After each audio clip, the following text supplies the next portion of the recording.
Maragogi, antiga Vila Isabel, tão doce quanto o mel, gamela do coronel, que lindo é o teu céu.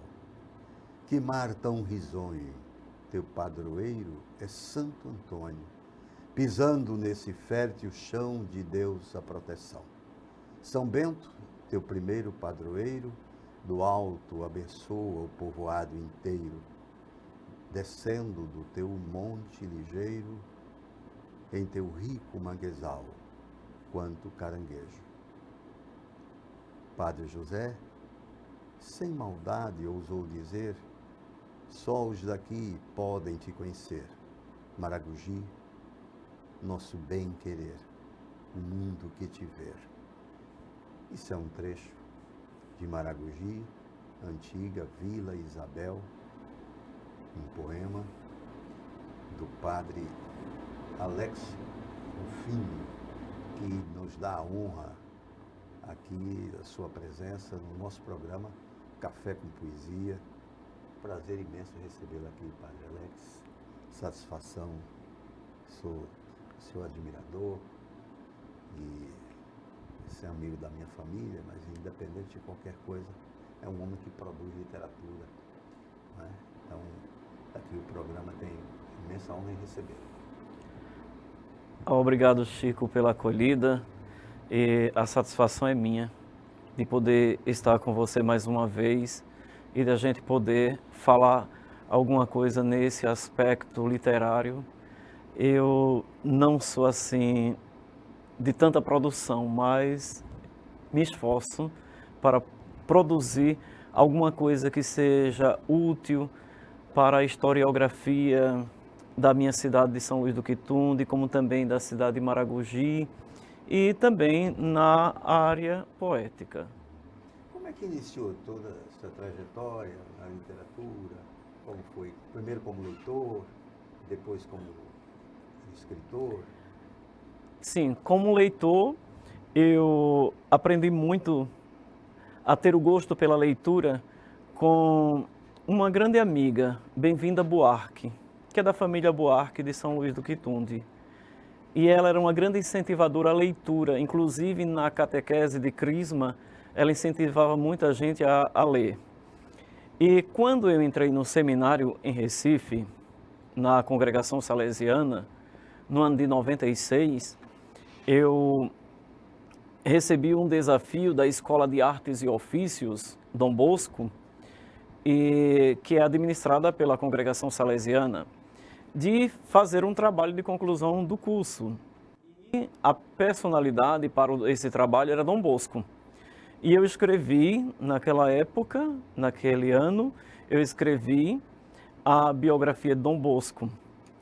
E estava certo para ser publicado, mas houve uma enchente na minha cidade, em São Luís do Quitunde, e levou todo o material. Inclusive, eu não tenho nenhum exemplar dele, mas tudo bem.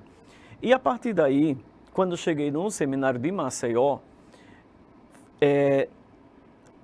como trabalho de conclusão do curso de teologia, no ano 2004, o padre Jimmy Cherry, que é australiano, mas mora na Ilha de Malta, na Europa. E ele propôs a gente de fazer um livro sobre o centenário do Seminário Arquidiocesano.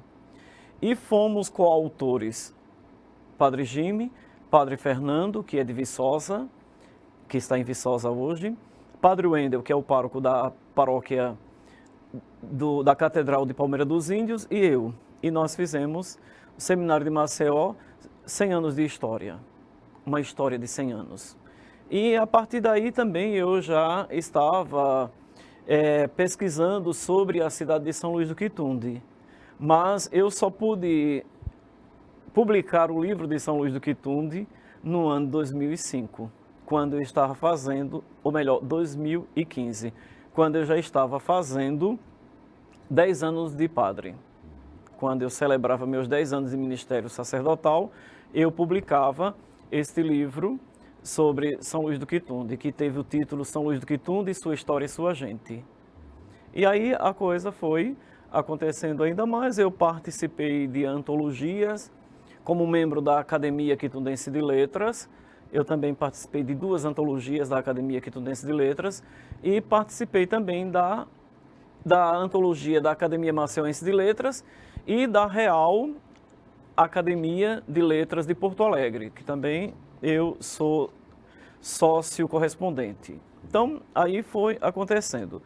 E em agosto agora de 2020, em pleno período de pandemia, eu publiquei mais um livro para falar sobre a minha breve trajetória na vida ministerial, na vida sacerdotal. Então, eu fiz o livro Uma Breve Trajetória em Crônicas e Versos, que eu tive a alegria de tê-lo no lançamento. Ah, sim, foi um prazer imenso. Uma interessante que eu observo na sua obra é as paróquias por onde passou, além da atividade sacerdotal, você deixou registros históricos, escrevendo em cada lugar disso, não é? Isso. Então, foi justamente uma breve trajetória em Crônicas e Versos, eu faço um relato a partir de São Luís do Quitunde, passando por Barra de Santo Antônio, onde eu fiz meu estágio diaconal, e depois eu vou seguindo as paróquias, Forene, Santa Luzia do Norte, Satuba, Coqueiro Seco, passo para Maragogi e depois, onde estou hoje, Climabom.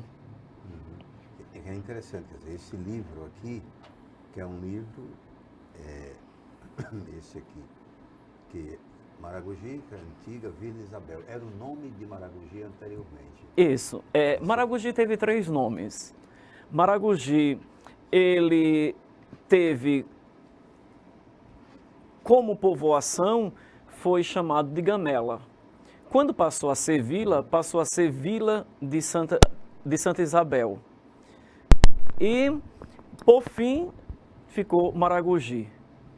Maragogi por conta do nome do rio, que corta a cidade.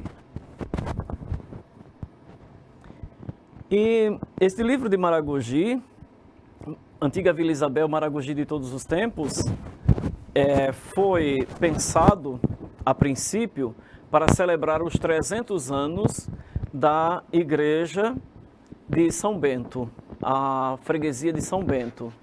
E como eu já estava fora de Maragogi, já não era mais pároco em Maragogi, e quando foi celebrado os 300 anos, eu estava na paróquia do Climabom, a paróquia de São João Maria Vianney.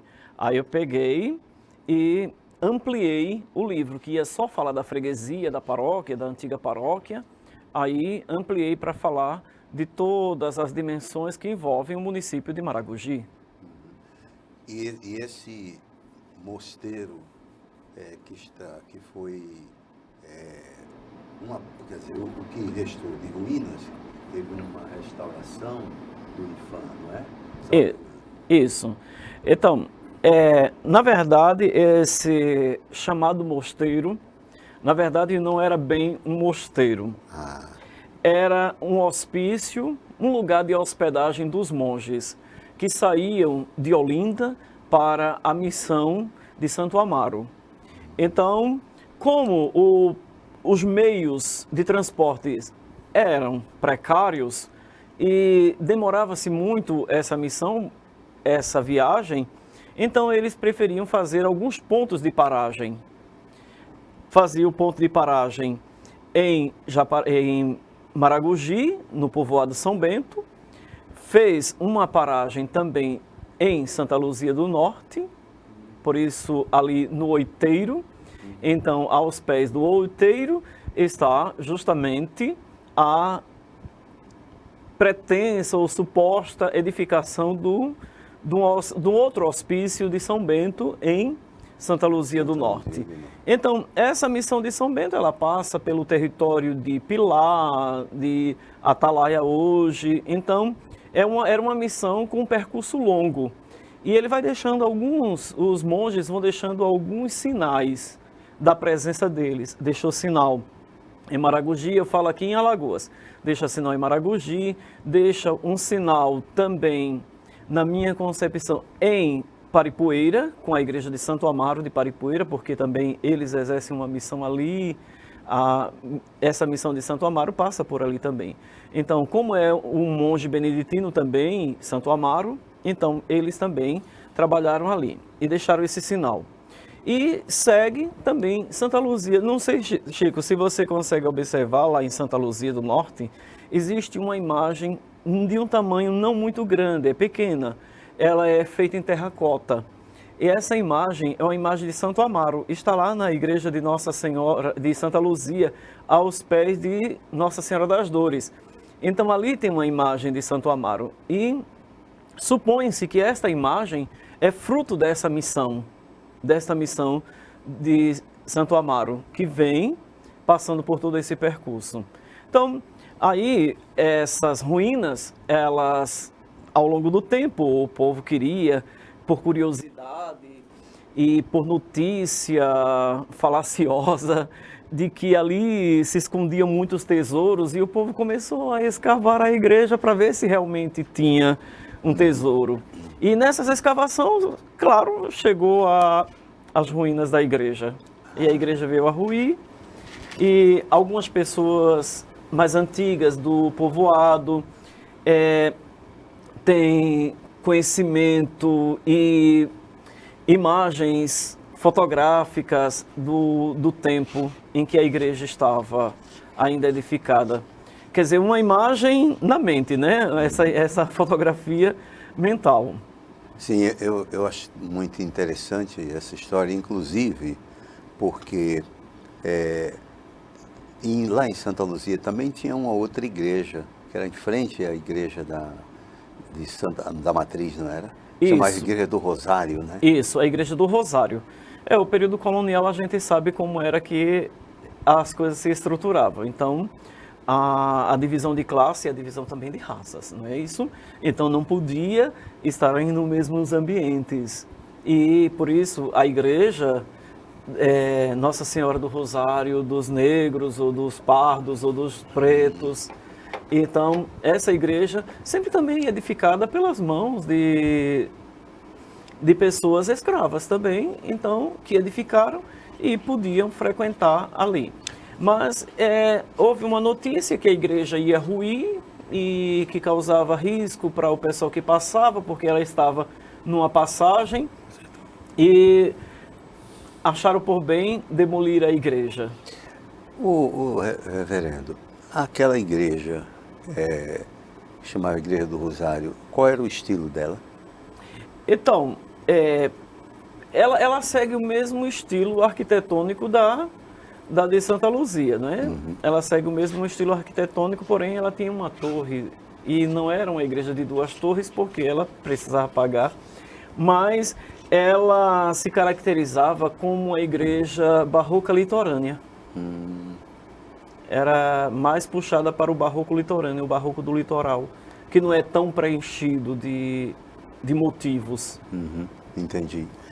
É interessante porque o padre Alex tem um pensamento, né, por onde passa, de estudar também, além de, como eu falei, de sacerdote e de um líder religioso, ele também se preocupa com a história das cidades por onde passa e deixa publicado livros. Isso é muito interessante, né? Eu tenho um livro lá sobre Santa Luzia, né? Sua passagem lá, tal. A gente vai fazer um pequeno intervalo e já a gente retorna. A gente retorna aqui falando com o padre Alex sobre literatura, sobre história, sobre filosofia, enfim. Já a gente retorna.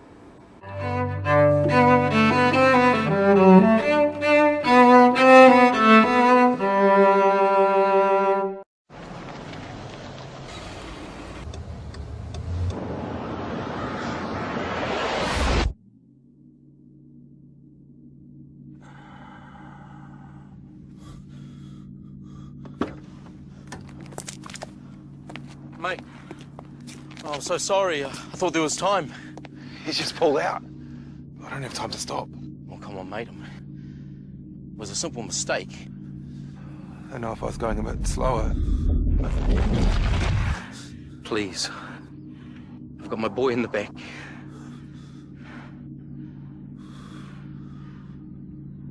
I'm going too fast. I'm sorry.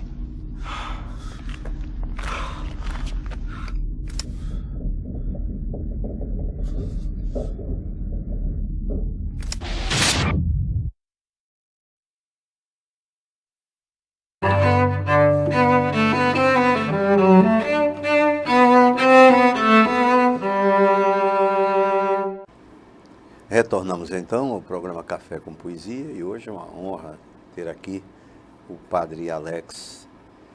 E a gente estava conversando antes do intervalo, né, sobre essa questão da passagem dele pelas paróquias e o registro depois que ele deixa em livros, que é muito importante, que é uma obra extensa, né, que se tem. E me chamou muita atenção, você fala aqui, além da questão do próprio mosteiro, que não seria, eu usei o termo mosteiro, mas você Hospício, me corrigiu como um hospício. E fala também do Disseu Lindoso. O Disseu foi um estudioso da região, né? Sim, e é um motivo de orgulho para a cidade de Maragogi, Disseu, porque ele, para a historiografia brasileira, ele é uma pessoa de muita importância e colaborou muito. E quando se fala da região norte, que inclui a cidade natal dele, ele escreve Alagoas Boreal, que é justamente a história da região norte, e ele conta assim com muita precisão e com detalhes cada elemento que vai constituindo a história daquela região. E justamente ele também, no tocante à minha terra natal, São Luís do Quitunde, ele até trata a São Luís do Quitunde como os dois quitundes. E ele trata os dois quitundes, é interessante como ele fala dos dois quitundes. Ele fala do quitunde dos brancos e do quitunde dos negros.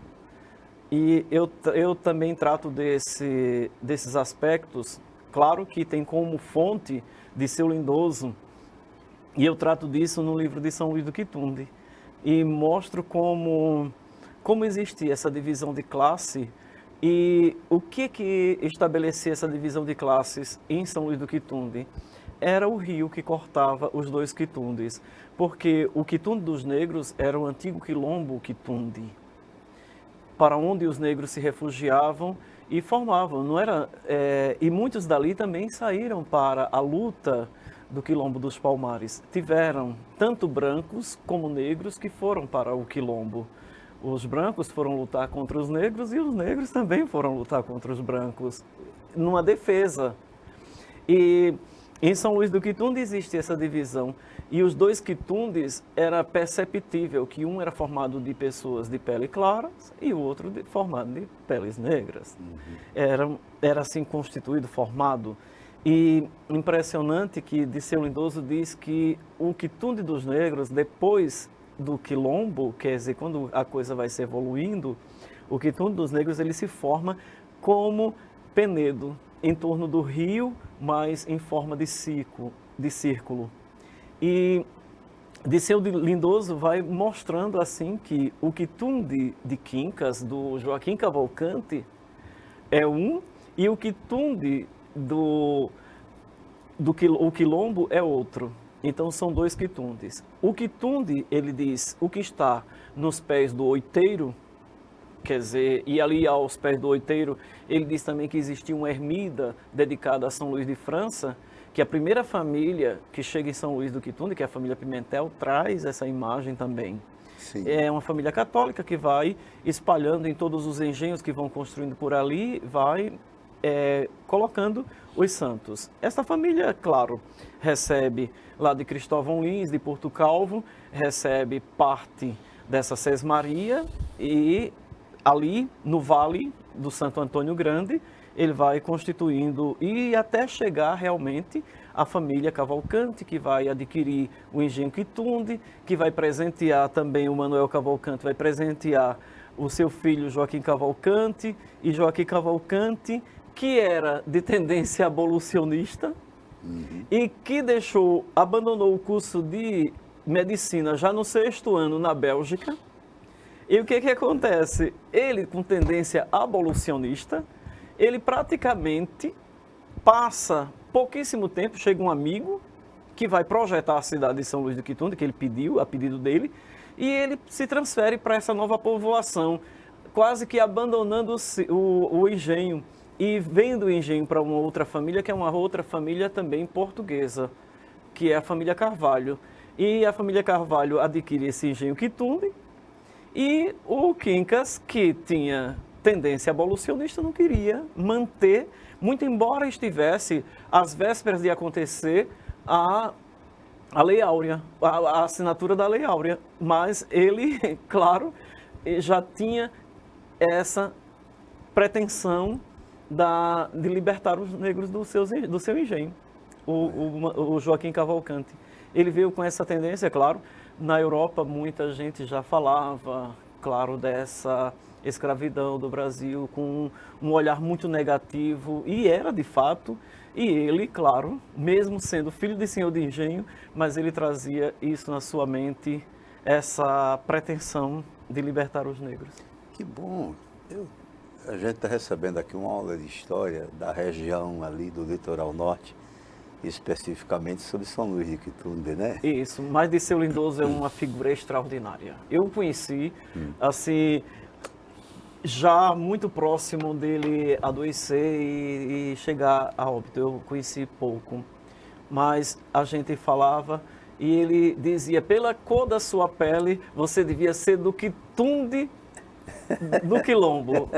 Agora, eu, na verdade, não saí do Quitunde do Quilombo. Eu saí de Gaviões, que era a antiga povoação de São Luís do Quitunde. Era uma povoação de 30 casas no máximo, e ali existiam como que um aldeamento. Sim. E com casas ainda de taipa, cobertas de palha. E eu ainda me lembro que algumas casas na rua onde eu morava ainda era desse jeito. Porque o aldeamento, ele pegava justamente a parte da rua onde eu não nasci, porque eu nasci na maternidade lá no hospital lá em São Luís, mas é bem próxima. Que ia da rua 7 de setembro, chamava Dendê, porque era um espaço assim de muita plantação de dendê. E ali também aproveitava-se as palhas do dendê para cobrir as casas. E o barro que existia por ali, tudinho. E ainda alcancei. Eu sou dessa parte. Aí eu dizia: não, rapaz, eu sou da parte... Não, Dirceu, eu sou da parte da tribo. Mas, claro, que isso não... Ele brincava muito, assim, tinha esse humor para brincar. E, então, e agora especificamente sobre o conjunto da obra. Quantos livros publicados? Pronto. Então, de autoria minha, eu tenho 6 livros. Dom Bosco, São Luís do Quitunde, Sua História e Sua Gente. Tenho Uma Breve Trajetória em Crônicas e Versos. Tenho Maragogi, Antiga Vila Isabel, Maragogi de Todos os Tempos. Fé, Devoção e Amizade. E o último foi Memórias Lendárias de Minha Infância. Essas são as obras minhas, de minha autoria. Como coautor, eu tenho a participação no livro Seminário de Maceió, Uma História de 100 Anos. E de antologia, eu participei em 4 antologias. 2 na Academia Quitundense de Letras, uma na Academia Maceiense de Letras e outra na Real Academia de Letras. E o último que lançou, você tem aí? Sim, o último foi este, Uma Breve Trajetória em Crônicas e Versos. Então, eu falo sobre as lendas que eu ouvi no tempo de criança lá em São Luís do Quitunde. Então, eu falo de várias lendas. E falo sobre as lendas entre crônicas e versos. Eu faço o relato da crônica e depois eu apresento um verso sobre cada uma delas. E o que gosta mais de escrever, o que produz mais, na verdade é isso. Produz mais o quê? Prosa ou poesia? Então, na verdade, eu parti mais para produzir versos livres. Então, como é que surgiu essa ideia assim de criar poesias sem ser poeta? Sem ser poeta. E eu não me considero poeta. A primeira vez que eu publiquei uma poesia foi na antologia da Real Academia de Letras. Filho, apague a luz, apague a vela. Então, aí foi a primeira vez. É engraçado, Chico, que eu mandei esse poema ou um outro poema para um amigo meu, que até você conhece esse amigo, e ele disse assim, rapaz, isso não serve não como poesia. Aí brincou alguma coisa dessa natureza, e eu fui e mandei para o Mário Sherry, na Real Academia de Letras. E o Mário, ele disse, olha, eu gostei muito dessa, vamos publicar isso. E na antologia nós publicamos, foi publicado. Mas aí começou com isso.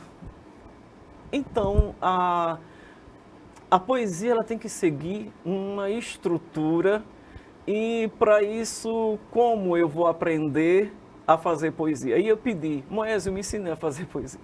Jucá Santos, me ensina. E saí pedindo, e ninguém teve tempo. Eu disse, eu vou me dispor a fazer versos livres para... E eu achar que isso seja poesia. Fui embora, talvez não sirva tanto como poesia, mas é aquilo que eu, assim, dentro da minha visão, eu pude produzir. Mas eu acho que é poesia também. E porque já li outras obras suas, né? E eu acho que sim.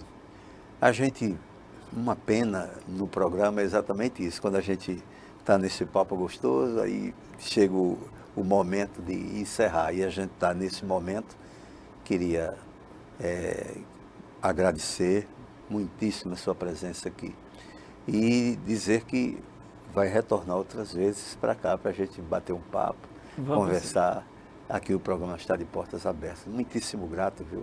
Obrigado, Chico, pela oportunidade de estar aqui no Café com Poesia e, mais ainda, diante de você, que é esta sumidade. Opa. E que é uma grande contribuição para a cultura do nosso estado. Muito obrigado. Eu vou encerrar o programa dizendo um poema em homenagem ao nosso convidado de hoje, Padre Alex. É do Afonso Guimarães, quando ele diz: eu me lembro, era pequeno, brincava na praia e o mar bramia, e erguendo o dorso altivo, sacudia a branca espuma para o céu sereno.